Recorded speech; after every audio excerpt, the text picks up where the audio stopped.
country. Our veterans have dedicated their time today to tell us our stories. Please be respectful. Now let's learn more about Veterans Day and our veterans.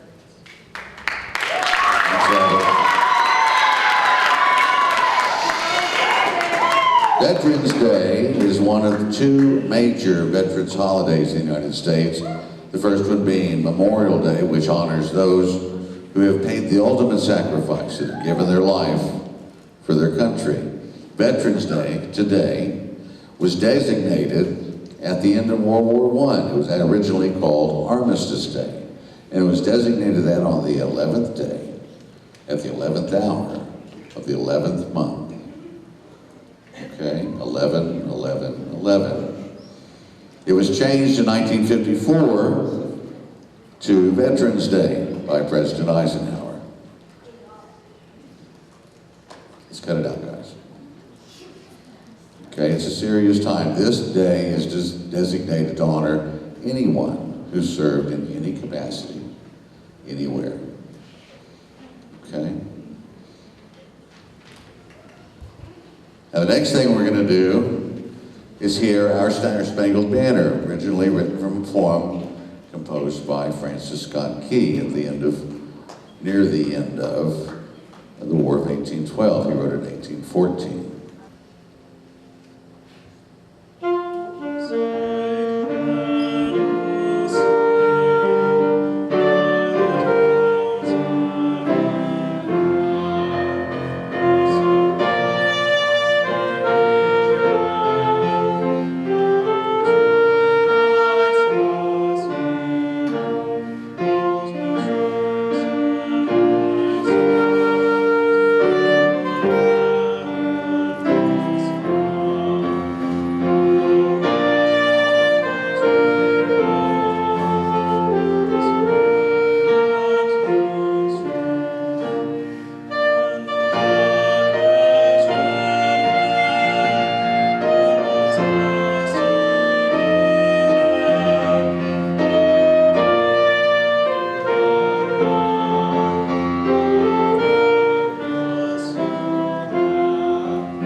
Ms. Gowdy, if you would join us up here, please.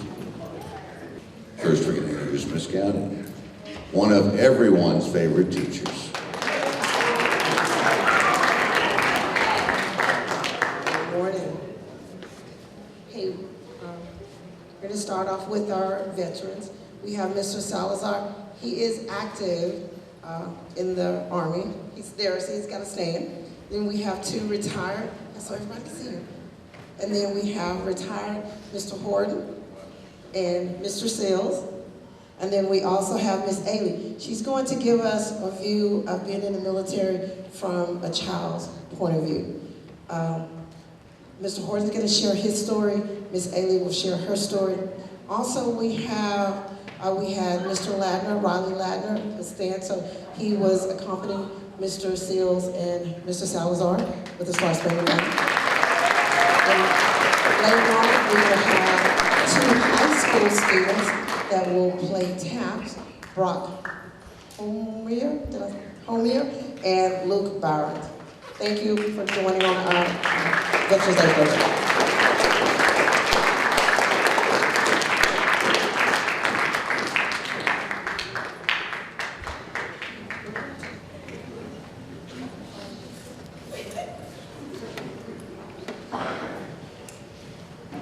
A good story. It's not about me per se. year would have to be 1996, 97. I was a teacher in a school. One of my students walked up and said, "Hey, Mr. Horton, I heard you were in the Army. What did you do?" I said, "Well, let me see. I was airborne pathfinder, got to jump from airplanes, went to the 10th Mountain Division, was an artillery soldier." He says, "Well, I think I want to go in the Army." I said, "Okay.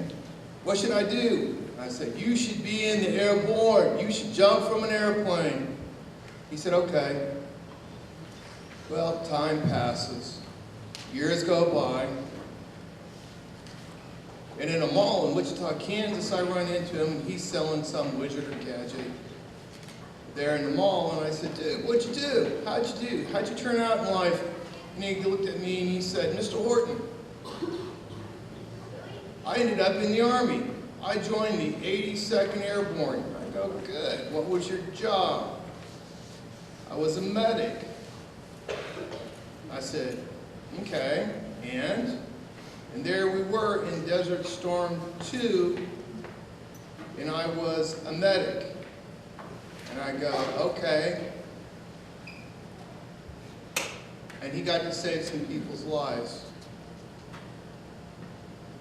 And I think back about what would have happened if I wouldn't have met him in a classroom in 1996.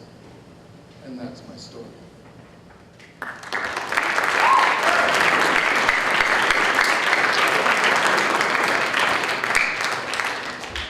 the daughter of the military.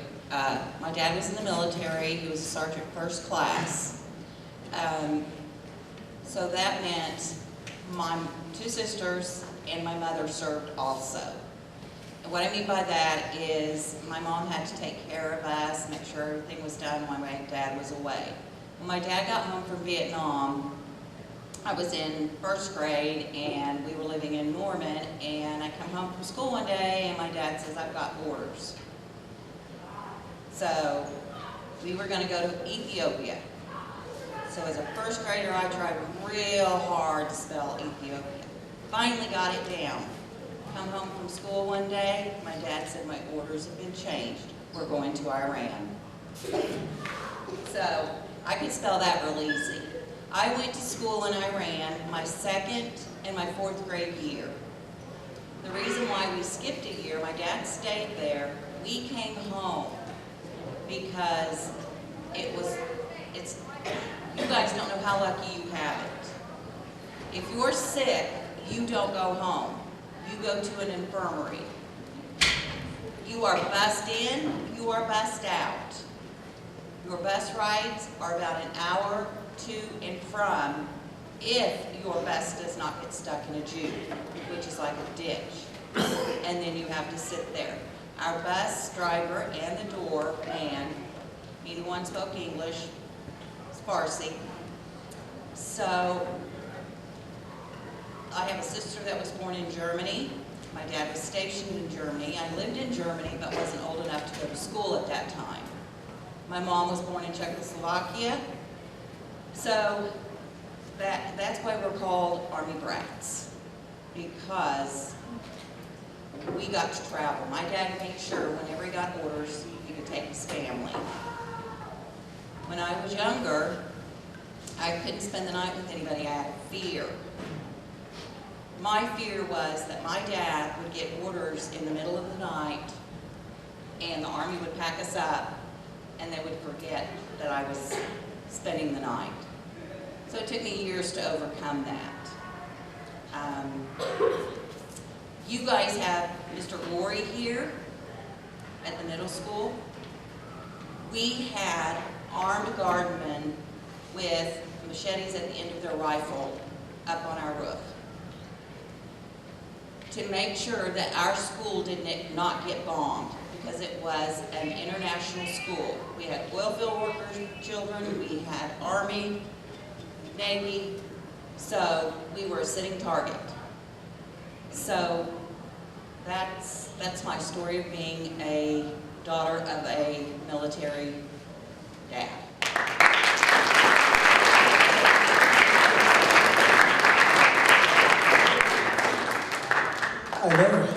Mr. Jason Salazar. In the Army, they know me as Sergeant Salazar. I'm with the 145th Governor's Own Army Band of Oklahoma, and my job title is a musician or a bandsman in the Army Band. And so I joined in 2022 after I graduated from college. Literally the same week of graduation, I enlisted and I swore in and became an enlisted Army soldier. The reason why I joined was for many reasons, but the big reason was I got influenced, I got recommended to join, and what happened was I had a friend. Back then, me and him were both not very fit yet to join. He wasn't very fit. He joined the Navy. But in order to join and enlist in the military, you have to be fit, you have to pass their PT scores, their physical exams, which he was unable at that time. And for motivation, he dragged me, unfortunately, with him. So we're both working out every single day. Eventually, he's fit enough to go enlist, and he leaves me for the Navy. Well, guess what? At that point, I'm like, well, I started my journey in this fitness. Might as well keep going. And then by continuing my fitness journey, I had professors in college who were in the Army bands, who were also veterans. And they, through talking to them, asking them questions, getting influenced, eventually I said yes. And I joined, again, for many reasons. First reason was just to help me, help me start a quick career off the books from graduating. I mean, whenever you graduate college, you're on your own, right? You're an adult now. And the Army was there to help me start fresh. Second reason was to help my parents. A few years ago, my parents were undocumented. They were immigrants. But through the military, I was able to get them papers and make them now citizens or residents of America. And third reason, it's a selfish reason. I'm here to serve. And the best way to serve in my position is through music. I'm a band director. As a band director, I don't always get to work on myself because I'm busy focusing on my students' growth. But in the Army, they keep me accountable by making them focus themselves on me so I can get better as a musician. So this way, I'm a musician outside of school, and I'm a musician inside of school. And that's why I joined. I'm currently in my third year, about to be fourth year, and I'm proud to have joined. Thank you.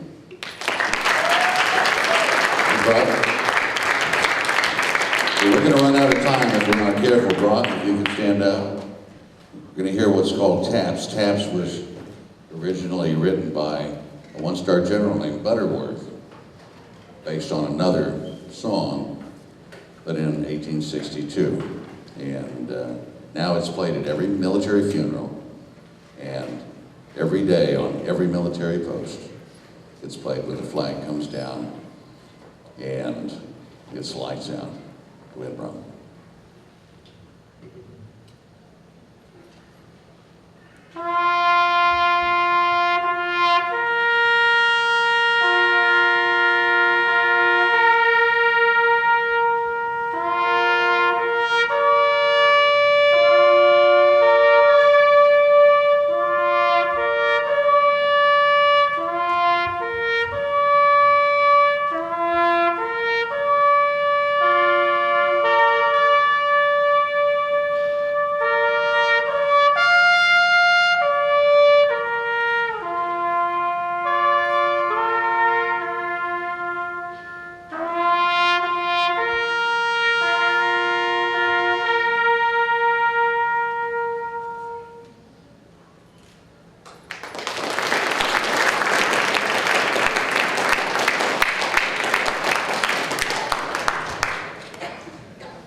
We have 8 minutes. We just have time for a couple of questions from the audience. Who wants to ask a question?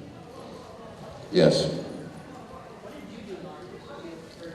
I started out in the Army as an Army musician, playing the piano in the Army band, and then I went to Officers Candidate School and became a chemical and nuclear weapons officer, and then I served during wartime in Kuwait and Saudi Arabia. Yes, Mason? 22 years. Yes? So if you were kept in the Army, would you have become like a general? as far as I could go. I was enlisted for far too long to become a general. Captain is just fine with me. Let's ask Mr. Salazar a question. Yes. How was your day? Pretty good. I love playing music. Yes. I'm sorry? How old do you have to be to enlist?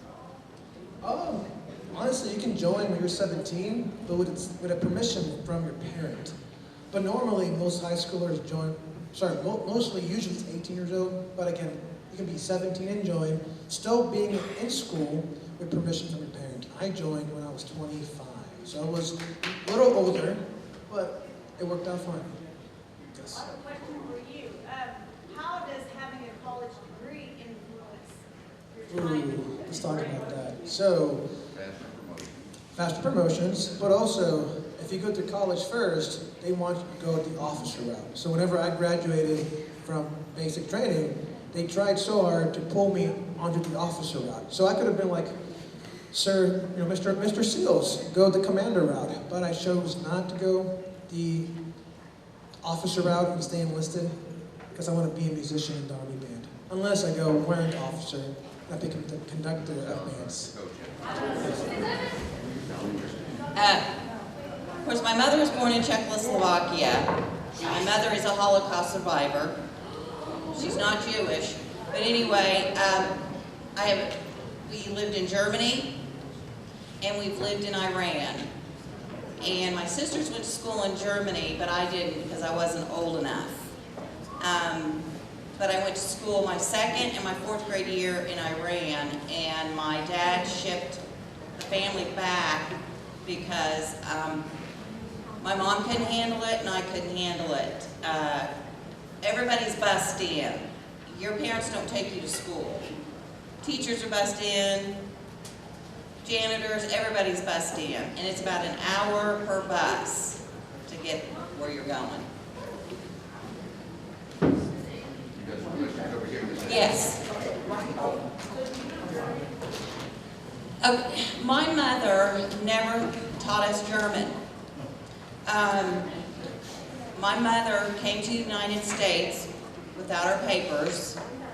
She was married to my dad. You have to be in the United States a certain amount of time back then to obtain your citizenship.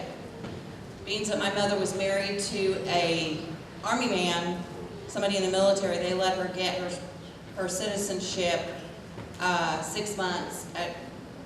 She was in the States for 6 months. So I have my mother's naturalization papers, and they're in German. My mother has had to figure out what it meant in English by looking at it, which is very hard. Cameron, stand up. I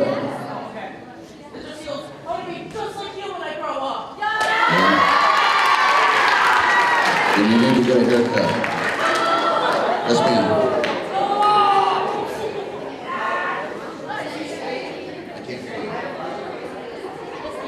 Miss Ailey. Miss Ailey, you have a question. What were some of the tags that you weren't allowed to wear? I believe that you couldn't wear a cross because they were Muslim. Every morning at 4 o'clock, there were loudspeakers that would go over the whole city, and they would pray and sing, and you heard it.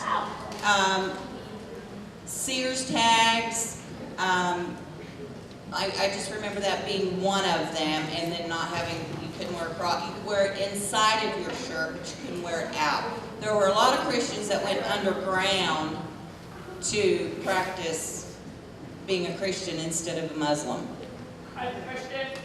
There was a rumor that Sears was owned by a Jewish consortium. That's why you couldn't wear the Sears tag. Guys, it's time to go back to your class. Bell's going to ring in 1 minute. Have a great Veterans Day. Thank you.